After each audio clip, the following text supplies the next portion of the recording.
I'm going to begin with a bit of, I suppose, as expected, a bit of a non-event with Michael Gove, with his new, much trailed definition of extremism. Not going to quote directly. I have read the government paper on this, so I'm sort of paraphrasing, but basically there's three headings being presented, and that is extremism is about undermining British values, including liberal parliamentary democracy, and that is through by promoting, quote unquote, violence, hatred, or intolerance. A second approach is seeking to undermine or replace parliamentary liberal democracy. And the third one, and that is creating an environment that might lead to one of the above definitions. So 3 is about creating an environment which allows people to undermine parliamentary democracy by promoting violence, hatred, or intolerance. And the other one is seeking to replace liberal parliamentary democracy. So far, 3 organizations have been mentioned. Remember, and this is not unimportant, we're not talking about a government ban. This isn't about making organizations illegal. What it's about is that these terrible extremists aren't going to be engaged with by the government, and that means by government ministers, government advisors, but also civil servants. So the 3 organizations that the government isn't going to engage with includes, I can't remember its full title, I haven't bothered even looking it up, but basically the National Socialist something, Nazi Party, in other words. So the government isn't going to engage with outright Nazis. Well, sort of doesn't surprise me. Not going to give them grants either. Well, as I say, I'm absolutely gobsmacked about that one. One that I have heard of, and that's a breakaway from the British National Party. That's called Patriotic Alternative. These are people that have been responsible for picketing migrant hotels, for example, and posting videos of them invading such accommodation. So the government isn't going to engage with them. Well, how about that? But more seriously, although I don't know the 5th organization, I do know of the 3rd and 4th organization. I'll deal with the biggest first, and that's the Muslim Council of Britain. This is a big umbrella organization. I couldn't tell you every organization that's under its banner, but I would guess that it would include a good percentage of British mosques. They'll be affiliated through this channel or the other. And for example, if you take the pandemic, the Muslim Council of Britain actually did supply useful service to the government in the form of advising the Muslim community about the safety of vaccines. If you remember, I'm only vaguely remember it myself, there were stories going around that the vaccines were either made with or using pigs, for example, which in the Muslim religion, I suspect, just like the Jewish religion, is an unclean animal, and it was leading to a very low take-up amongst Muslims. And the Muslim Council of Britain played the useful role, as I understand it, through its channels, letting out in assurances that this wasn't the case, that the vaccine was safe, and it wasn't haram. But we don't know whether the government will engage or not engage with the Muslim Council of Britain, because these are just examples of possible organizations that will be named. And of course, it won't be Michael Gove directly that chooses which organizations are not to be engaged with. It will be civil servants and special advisors will be appointed from the civil service to actually draw up the list. So I would very much expect that the British Nazis will be on there, because, like, do we really sort of expect British ministers and British civil servants to engage with these people? No, I'd never expected that they would. The Patriotic Alternative, I suspect they were there. But the Muslim Council of Britain, will they be there? I don't know, but it does strike me that this gives something of the game away of what Gove is playing at. And it's clearly designed to provoke or feed into an anti-Muslim, the anti-Muslim agenda. And so the fourth organization, as I say, I've forgotten what the fifth is. The fourth organization is the Muslim Association of Britain, the MAB. And this organization, although it strenuously denies it, is affiliated, is closely related, is a branch of the Muslim Brotherhood internationally.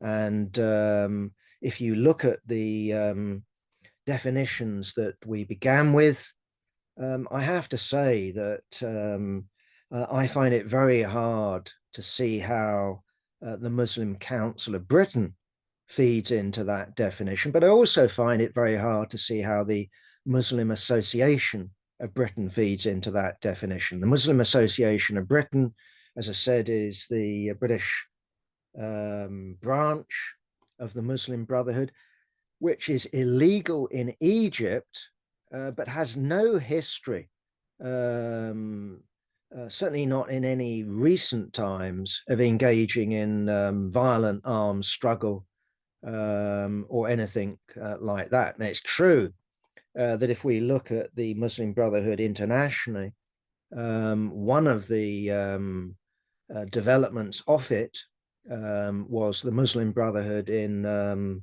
Palestine, which is also known as Hamas, which is illegal in Britain, is, as the BBC endlessly tells us, a terrorist organization, or I would put it, part of the Palestinian resistance, because from my angle, people have the right to resist colonial takeover. They have the right to resist conquest, as happened in 67, for example, but going back to the very origins of Israel itself, which of course began with a civil war in Mandate Palestine between Arabs and Jews, but also then involved a war between Israel and its Arab neighbors, which was continued in 67 and is being continued now. In other words, Israel is an ongoing colonial project, and I would classify Hamas as part of the resistance alongside, used to be anyway, Fatah, the PLO, the Popular Front for the Liberation of Palestine, the Democratic Front for the Liberation of Palestine, and a whole list of other smaller organizations. But there's no way, if you look at the Muslim Association of Britain, is it advocating armed struggle in Britain? If you look at its very anodyne website, what you'll see is sort of corporate talk about education, lots of round table dialogues that it is engaged with in terms of Christians and Jews, definitely wants to be seen doing that. But also, if you look at MAB, where it actually has a problem with the British government, and for that matter, with the main opposition party, is clearly the question of Palestine, Israel, Gaza, and all the rest of it. And then when you look at their website, what you find, of course, is MAB is one of the sponsors of the huge demonstrations that we've seen in London since October the 7th. I've written about the Muslim Brotherhood in general. I've also written about the MAB specifically.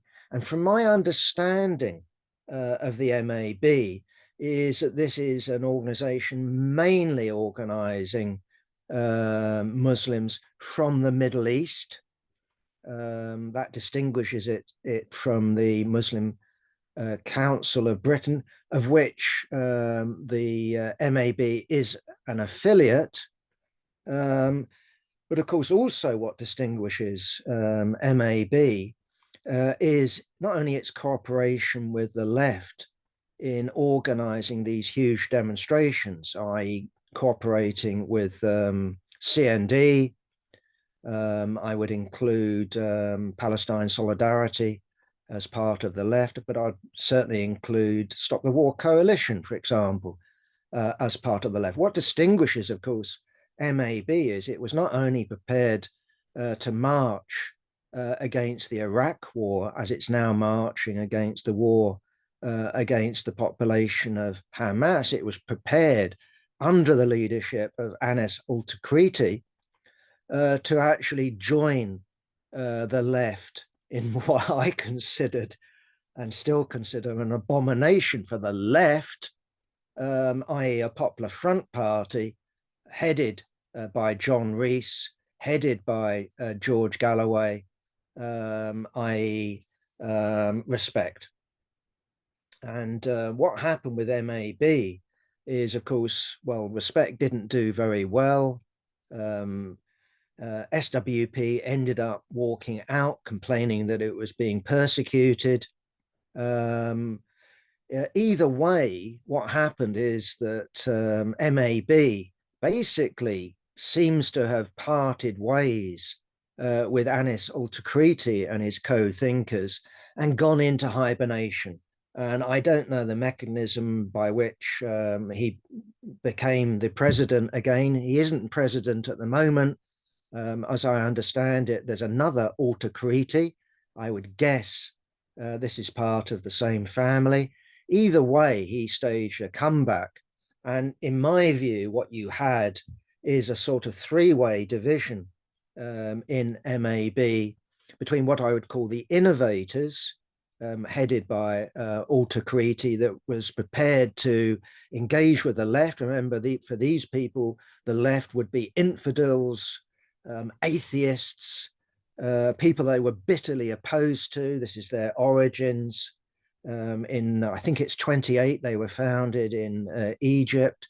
And the MB was not only against British colonialism, which dominated Egypt, it was also against the secular left, specifically communism. Communism was a great evil as far as the Muslim Brotherhood was concerned. So for al-Tukriti, not only to march with the left, but to join the left in a joint party is why I would call his wing of the Muslim Brotherhood, his wing of the Muslim Association of Britain, the innovator wing. And he seems to have been overthrown by what I would call a pragmatist wing in alliance, with speculation, I admit, in alliance with what I would call a traditionalist wing. So an anti-communist wing, which undoubtedly exists in Britain, let alone internationally, but also a pragmatist wing that was looking precisely as a small organization that organizes mainly migrants. It wanted to engage with the British government. It wanted to serve its community in terms of sorting out immigration problems, housing problems.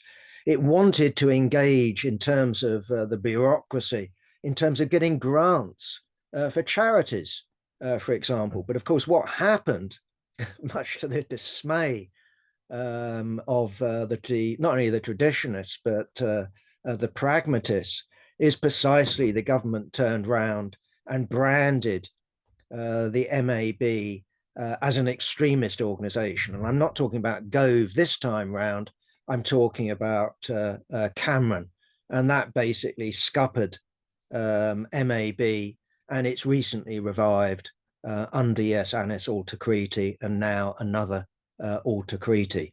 You could argue, and it would be legitimate to argue, that, of course, in terms of its long-term aims, the Muslim Brotherhood is aiming for a theocracy. There's no doubt about it.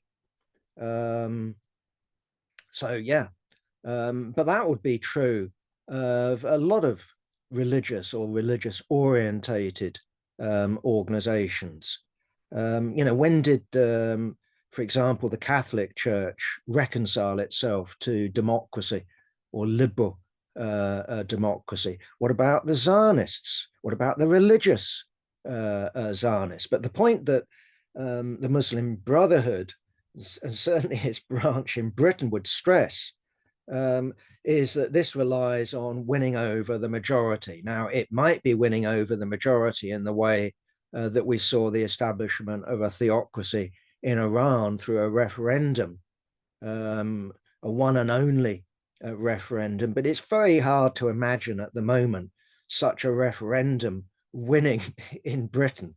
So in practical terms, of course, MAB doesn't aim to establish a theocracy. They might dream of it, but it's not a practical proposition. Now, what marks out MAB and a lot of Muslim organizations is precisely their opposition to the war in Gaza, to Israeli expansionism, to Israeli occupation, and yeah, the Zionist project of an exclusive Jewish state, using this notorious term that's been branded as anti-Semitic. But in the words of the Zionists, what they're aiming for is a Jewish state from the river to the sea. And sometimes that river isn't the Jordan, sometimes it's the River Nile, and sometimes it's the River Euphrates. Either way, Zionism has a project for an exclusive Jewish state, and that's in the Constitution. That's in the Constitution of Israel as presently constituted. So are, for example, Zionists extremists? I sort of shrug my shoulders. I am certainly an extremist. I, don't hesitate in saying I'm an extremist. I'm an extreme Republican. I'm an extreme Democrat. I'm such a Democrat, I actually want to move towards a situation of where democracy itself withers away, let alone our version of so-called liberal democracy headed by a hereditary monarch. How is that reconcilable with a democracy? How is a House of Lords reconcilable with democracy? How is, lawyer-made laws reconcilable with democracy? Well, not in my book. So yeah, of course, I preach intolerance. Yes, I do, of exploitation, of oppression. I readily admit it. I want a situation of where the bourgeoisie as a class is expropriated. That's discrimination against a section of the population, perhaps. No, there's no perhaps about it. It's definitely discrimination against part of the population. Yes, we aspire to make this change peacefully. To quote the Chartists, our forebears in the Chartists, we seek to do this peacefully if we can, forcibly if we must, because if you turn the guns of the army against us, if you get American intervention to push back and carry out an operation that we saw, for example, in Chile in 1973, with confining the left to football stadiums before torturing and killing people. We are not going to stand for that. We will split the army.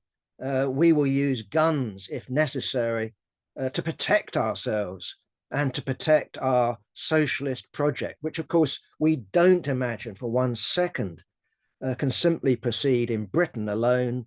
At the very least, we need countries like France and Germany and Italy and Spain coming into this project. And of course, we also aim to carry out the same program in the most important countries in the world, such as the United States, India, and China.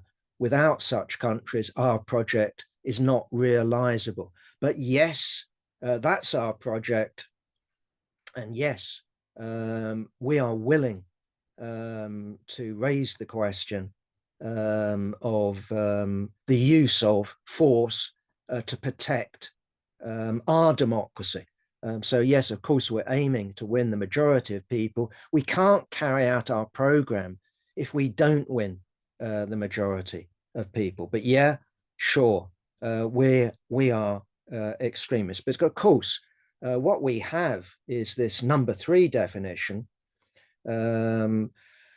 which precisely the government is using or will use to, bar charities, Muslim charities, and all the rest of it. That you create an environment of where people question our present liberal democracy, and I presume that also includes an environment where people go out on marches and challenge Britain's liberal democratic foreign policy, its alliance with Israel, for example.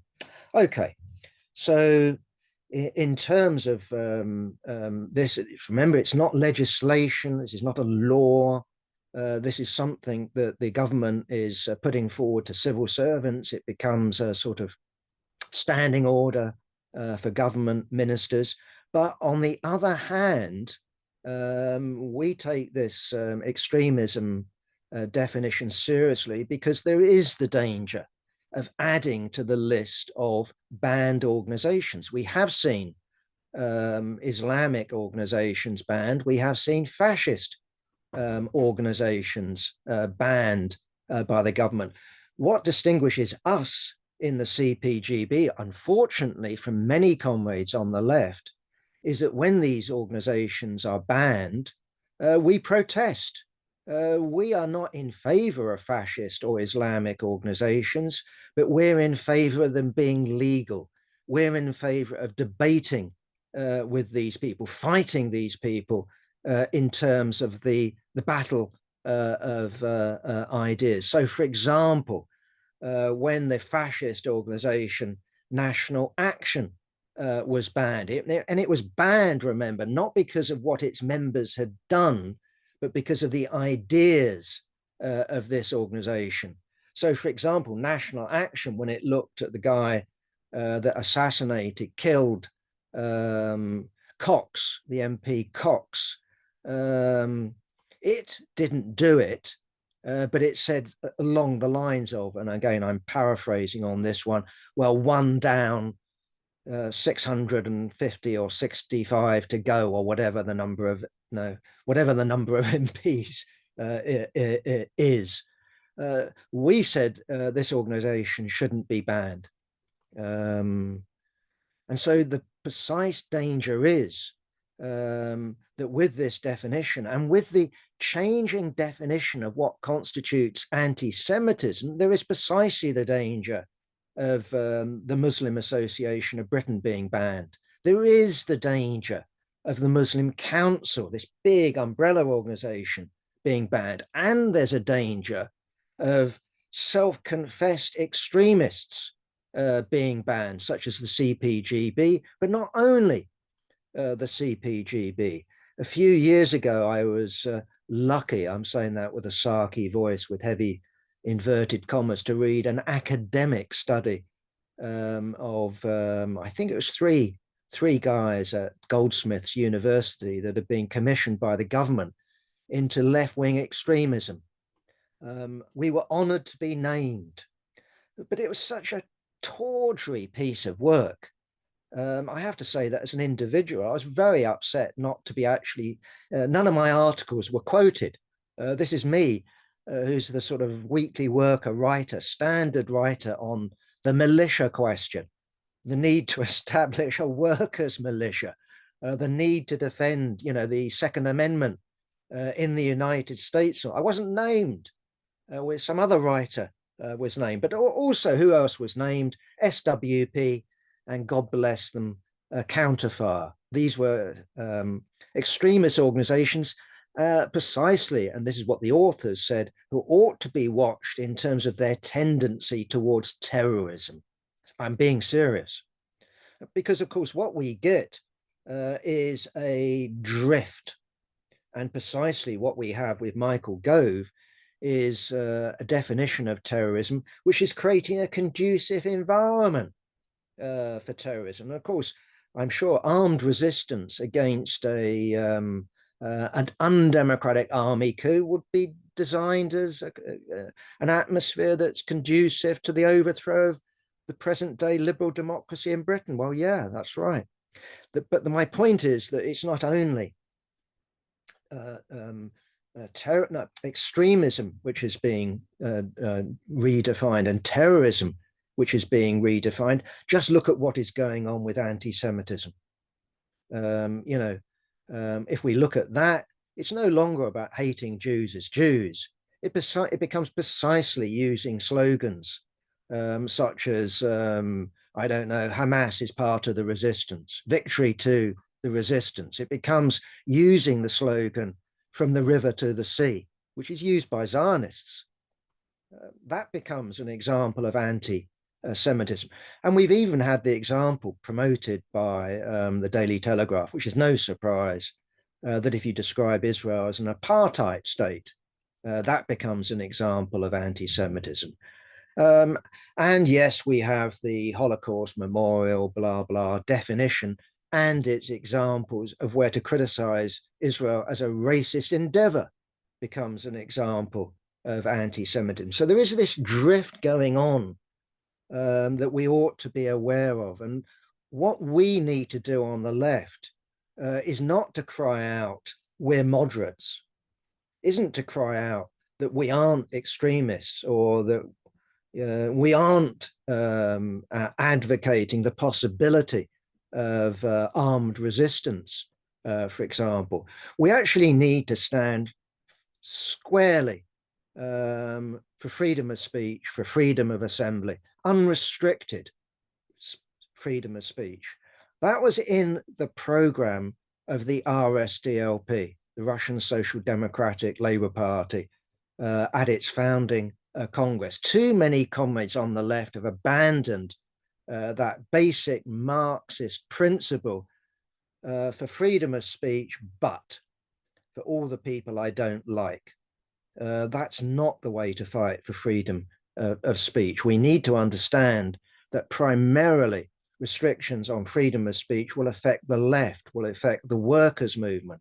That's why we fight for the freedom of speech, for patriotic alternative, and for foul organizations. Yes, foul organizations like National Action. No sympathy for anything they say, but we recognize it. If they get banned, there's a great danger of the left being banned. And of course, we've seen what has happened in the Labour Party. And I'll come to that in a minute or so. But I wanted to first of all deal with this racism scandal in the Tory party, with the donations of Frank Hester, the tech billionaire, I would guess, I don't know, but he certainly got millions to spare, hasn't he? So a 10 million donation to the Tory party. And we're told now that subsequent to that 10 million donation, he's also donated a further 5 million. But of course, what he's famous for is not making the biggest donation in history, in British history. to a political party. What he's famous for is his remarks from 5 years ago, if I'm correct, of where I think in a racist joke, of where he said something along the lines of, doesn't Diane Abbott make you sick? Doesn't it make you want to hate all black women, and she should be shot? I take that as a, how should I put it, a piece of hyperbole, as opposed to an instruction to go out and assassinate Diane Abbott. Either way, it's landed government ministers, of course, in hot water. And what we saw is basically government spokespersons scrabbling around initially once the Guardian had run this particular story, either denying that these remarks had anything to do with race or gender. I mean, black women, you hate all black women, nothing to do with race, nothing to do with gender. Or because he said sorry, we should move on and forget it. And isn't it interesting, when it comes to Prime Minister's question time, showing how the Tory party believes in forgiveness and moving on, Keir Starmer gets up and says, what's this all about, this guy who's donated 10 million quid to you? Do you denounce it as racism? And eventually the government gets its act together and goes, yes, but it was a long time ago. But he said, sorry, but we don't want to give the money back because we're promoting this multi-cultured, marvelous government headed by Rishi Sunak. Look at our Home Secretary, look at all the ministers that we've got from an ethnic background. So also, of course, what Rishi Sunak did is point the finger at Keir Starmer, because, of course, Keir Starmer was getting up and defending, yes, of course, he couldn't do anything else, could he? Diane Abbott. But, of course, Diane Abbott has, I don't know how long she's been suspended now, getting on a year, isn't it? For saying, yes, stupid thing. I've got it written down. It's something on the lines of Irish, Jewish, and traveller people do not face racism all their lives. Well, that's a stupid thing to say. It just depends, doesn't it? I know, I mean, from my angle, I'm not Jewish.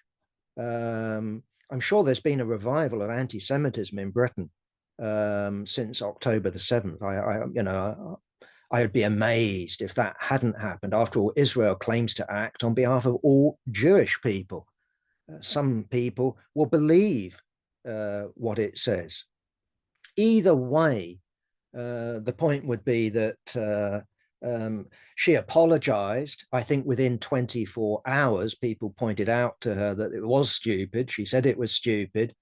And she's been saying it's stupid, as I say, for something like a year. She still remains suspended. And so, of course, what Rishi Sunak said is, look at you. You not only sat alongside Jeremy Corbyn, you sat alongside Jeremy Corbyn while anti-Semitism was rife in the Labour Party. Look at Rochdale. It's still rife in the Labour Party. And what is Keir Starmer's answer? I'm sort of tough on anti-Semitism. It's quite hard, isn't it? When he did sit in the shadow cabinet with Jeremy Corbyn, okay, Jeremy Corbyn is suspended from the Parliamentary Labour Party. But clearly, Rishi Sunak doesn't believe in, once you apologise, leaving that one behind. It's too good a weapon for Rishi Sunak to use against Keir Starmer and the Labour Party, and it's too good a weapon for Keir Starmer and the Labour leadership to use against the left. And in a certain sense, as we saw in Rochdale, they get caught on their own petard. Because, of course, what you get is anybody, I would argue, with a human bone in their body that looks at what Israel is doing and doesn't ask the question. I asked the same damn question as this Canada. I didn't talk about, I have to say, a Jewish influence in the media. No, I didn't do that. But I did ask, did Netanyahu turn a blind eye before this attack? Because it was so well organized. They've been preparing for it, from my understanding, for a year. It included paragliders, you know, it included people who were going to scale walls. They've been doing dummy runs for this. They had reports, apparently, from female border guards saying something's going on.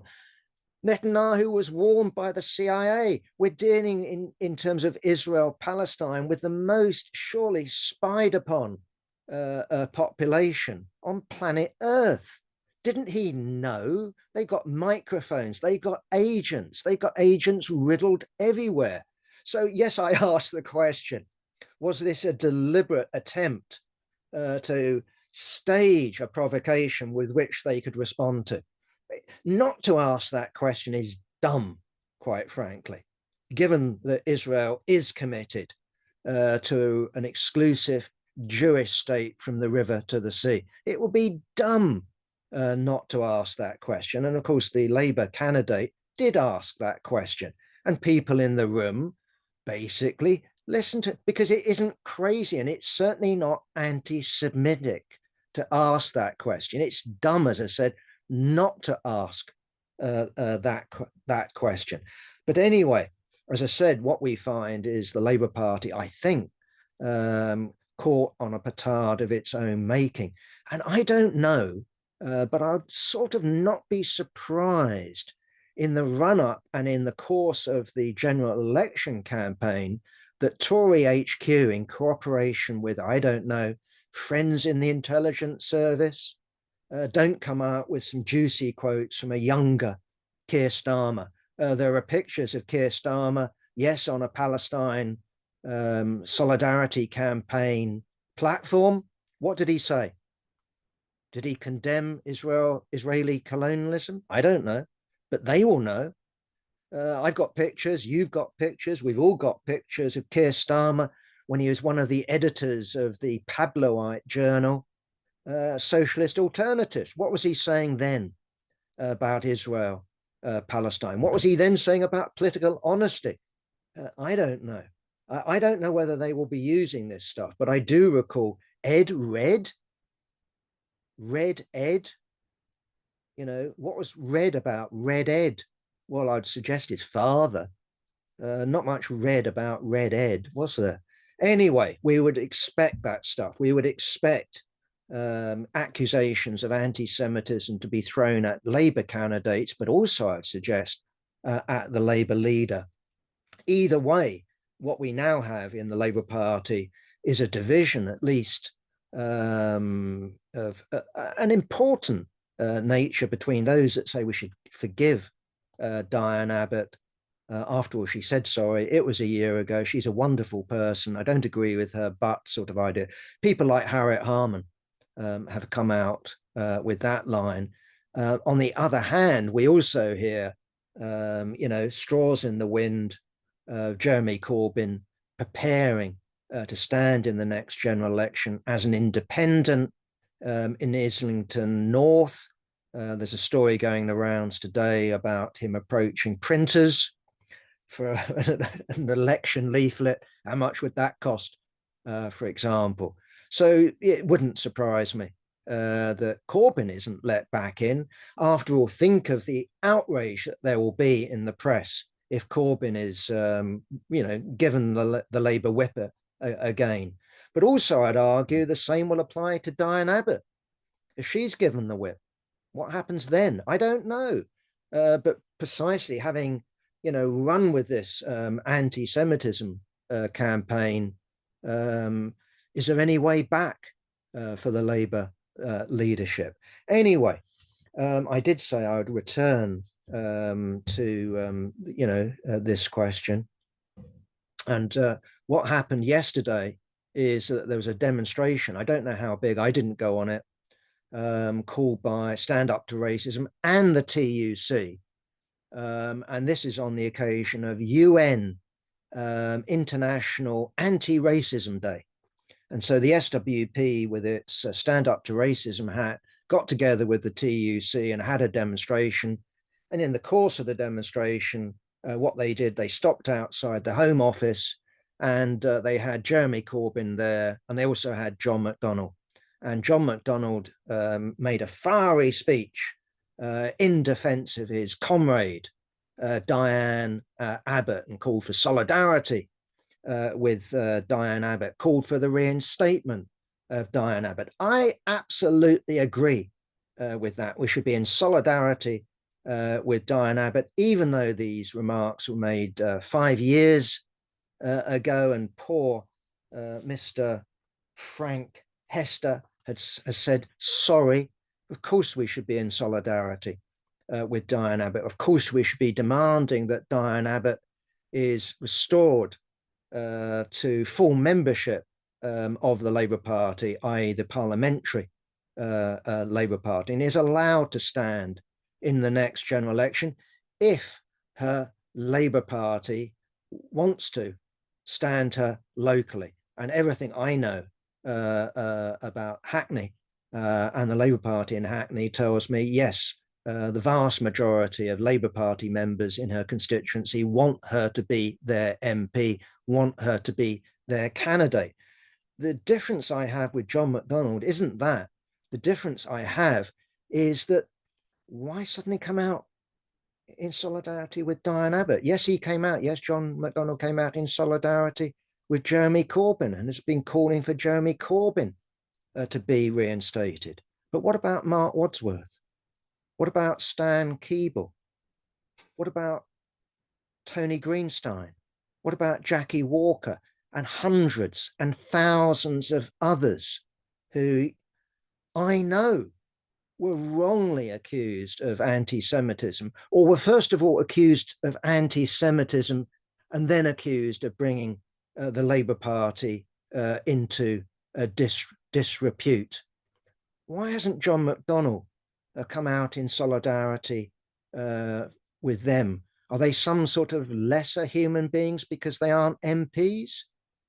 I don't know, but it does strike me that we have a two-tier system of solidarity. Or is it because the shadow cabinet looked the other way when these left-wingers were being expelled, were being named and shamed, you know, in the attempt to appease the right that was never going to be appeased and was always demanding more, to the point where we had Jenny Formby, the General Secretary appointed under Jeremy Corbyn's leadership, boasting about how it's speeding up investigations and expulsions for anti-Semitism.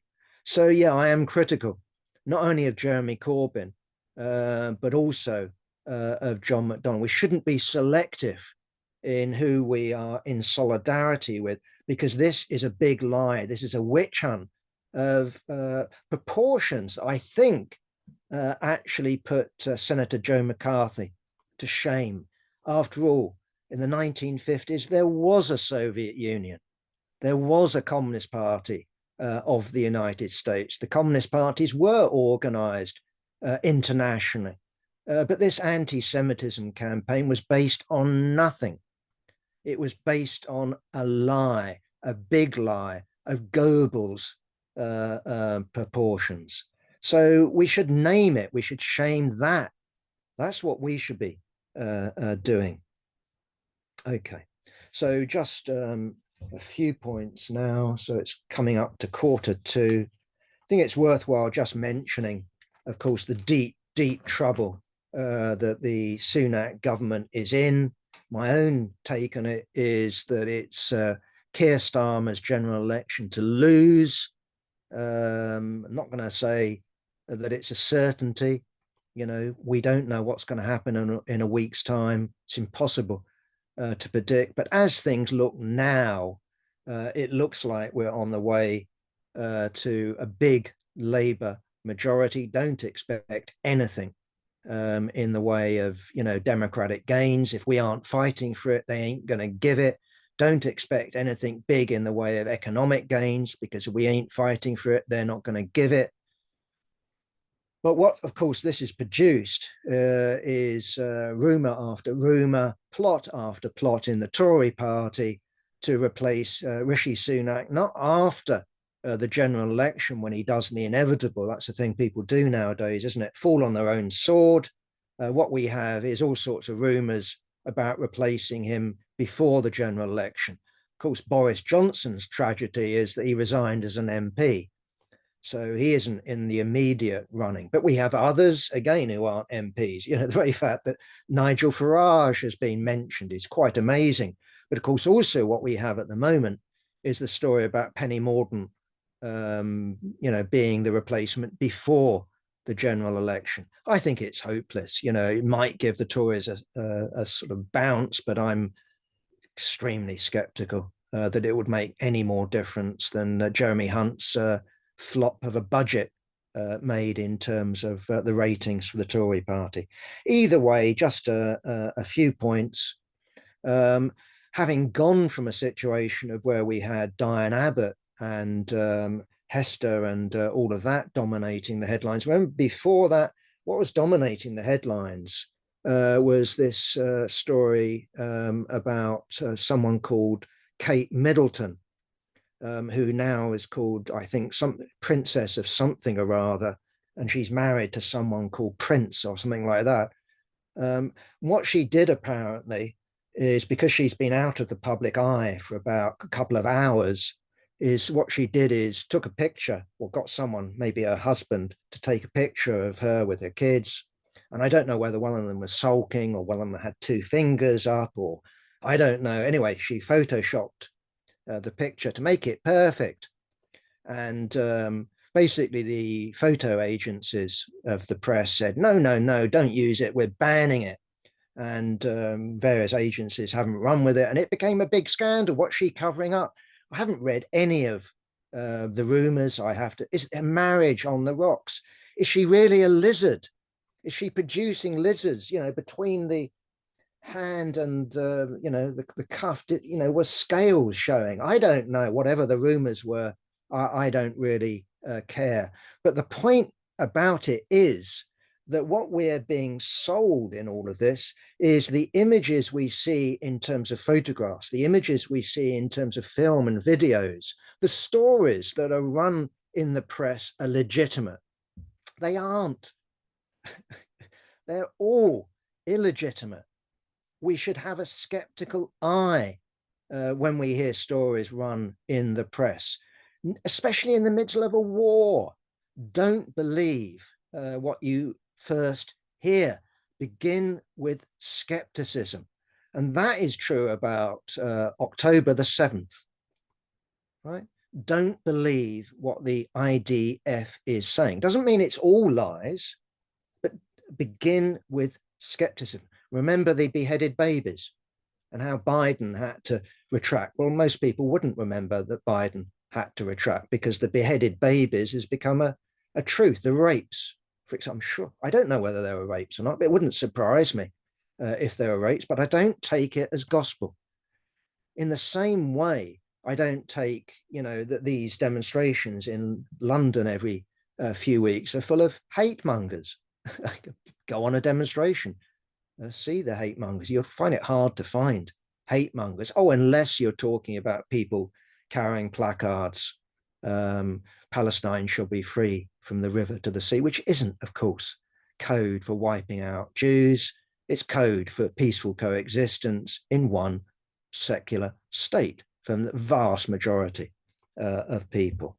But yes, I also, in terms of this particular story, I thought it could be worthwhile going and to the Morning Star site and looking up Kate Middleton, Princess, doctored photographs, Photoshop.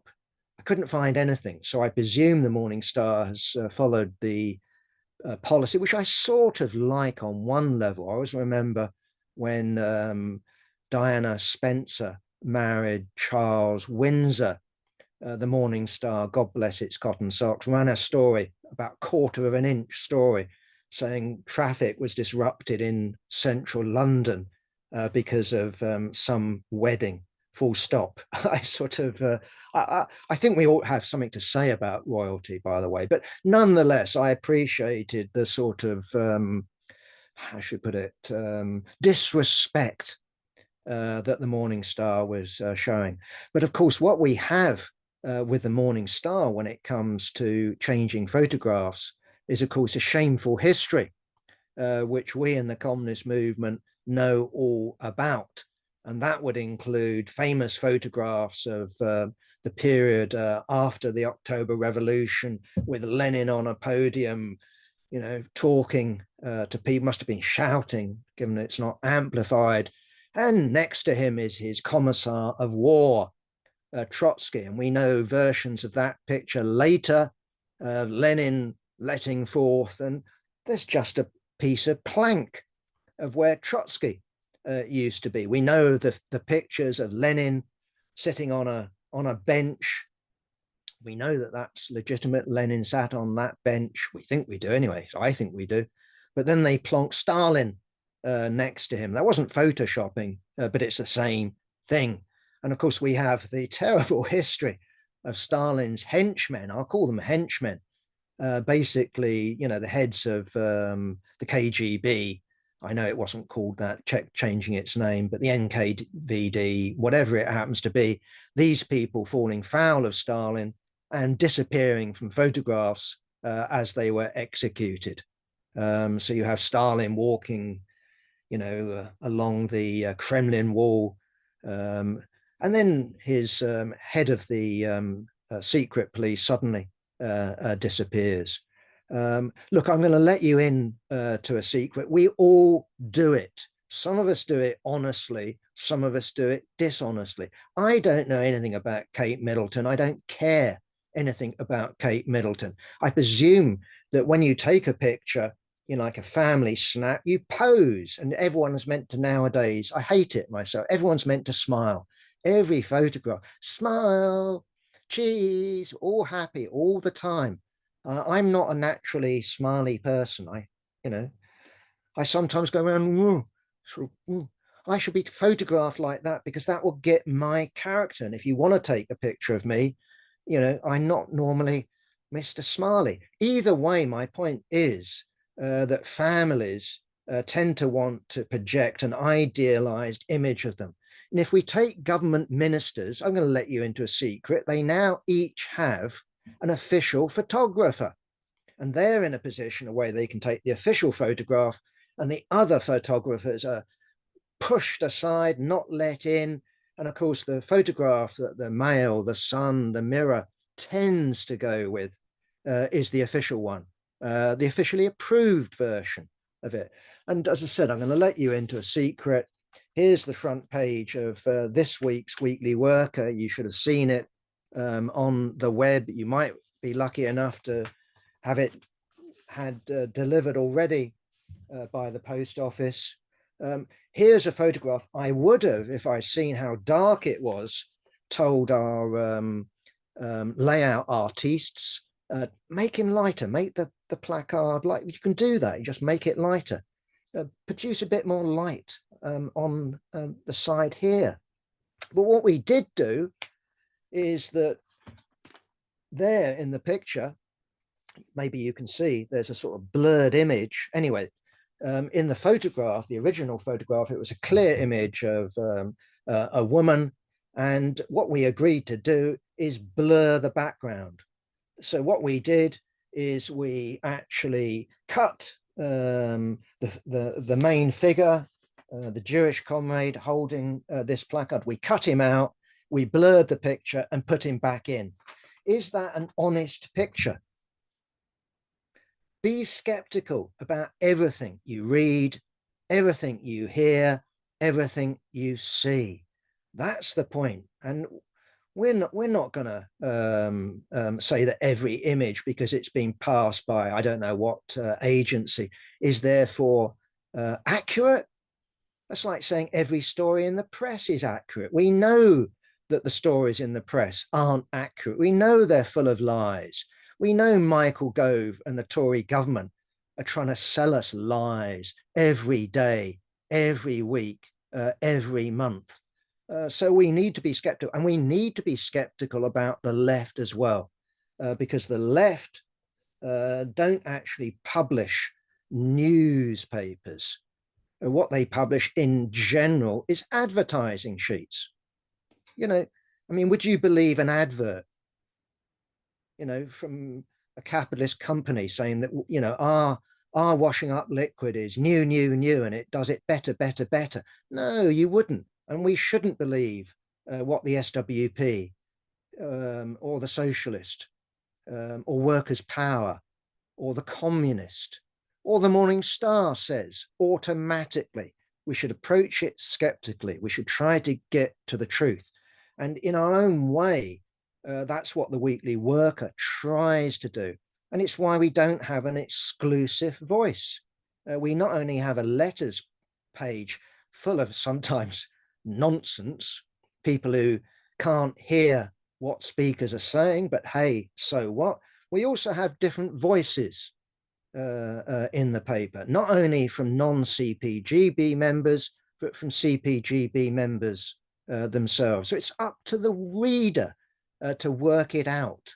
We can't claim to be, the fountainhead of all truth, that everybody just says the truth. No, we don't. We try to, we strive to, and we do the best we can. And I can say that hand in heart. Do we fail sometimes? I'm sure we do, but we're open to criticism, including in the pages of the Weekly Worker. Okay, last 2 minutes. Meanwhile, in Gaza, the horror continues. Why hasn't Gaza dominated the headlines? And why have the headlines been dominated when it comes to Gaza by American airdrops and American deliveries of food aid by sea? Meanwhile, we have American supplied aircraft dropping American supplied bombs, shooting off American supplied missiles, and tanks, American supplied tanks, closing in on Rafah, on a starving population that's denied water, sanitation, medicine. That's actually what is going on. I don't know any other word to describe it other than a potential genocide. That ought to be dominating the headlines of any honest news outlet, not Kate Middleton, and I'm sorry, not even Diane Abbott and this 10 million donation. That ought to be covered. It is a story. It's a genuine story. But the real thing that ought to concern us clearly is what's going on in Gaza and in Palestine as a whole, i.e. The West Bank. That hardly gets a mention. And so my version of the truth is that Joe Biden is shedding crocodile tears, supplying meaningless amounts of so-called aid, meanwhile aiding and abetting a genocide that is happening right in front of our eyes. And the United States and its allies, not least the United Kingdom and its loyal opposition, is guilty of aiding and abetting genocide. That ought to be the story of the last 2, 3, 4 months. Thank you, Stan.